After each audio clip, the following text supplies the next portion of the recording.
kabudol, at ayan nga po si Jowa.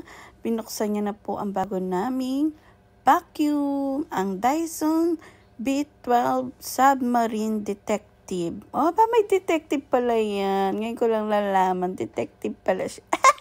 At ayan nga po ang aking mga anak, nakikigulo sa kanilang daddy. At syempre mag-unboxing po tayo. Ito nga po pala yung bagong labas daw po na Dyson na vacuum with submarine.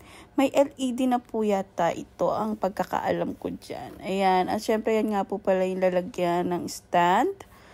At yan nga po yung stand niya. O, kasi dati po namin ganyan din yung stand nung yung luma namin Dyson. At ayan nga po yung mga saksakan, mga gamit niya. Ayan, set na po siya kasama sa loob. At set naman po talaga lagi ang Dyson. At ayan nga po yung, yung parang machine na lalagyan mo ng tubig kapag tapos mo mag-vacuum. Tapos, kasi di ba pag may tulo-tulo ng mga toyo-toyo, ganon guys. Tapos ayan nga po yung isa pang gamit na pang vacuum din po. Ito naman po yung may LED. Yung nakikita niya po yung mga bala-balahibo. Talagang as in makikita doon kapag nagbabacuum ka, umiilaw siya ng green. Kasi nga po may LED daw po. Tapos ayan nga po yung nilalagyan ng tubig at lalagyan niya. At ito naman po yung pinakamasin niya na gagamitin natin guys. At ayan nga po yung mga gamit nila. Syempre ang dami-dami po. Meron pong pang putong or pambed na vacuum. Ayan, yung mga panguha sa mga dani or mga alikabok na hindi natin nakikita. Ayan po yung isa. At ito naman po yung pinaka wire niya.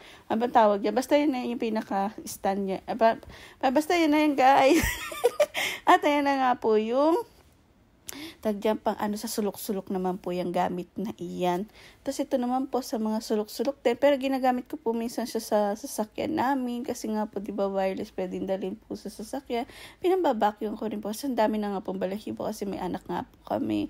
At ayan nga po yung lahat ng kanilang gamit. At ayan nga po ang submarine vacuum. Tapos yan, kabuuin pa po ni Kitchen yung mga ibang kailangan po. And bye guys, wala lang na-share.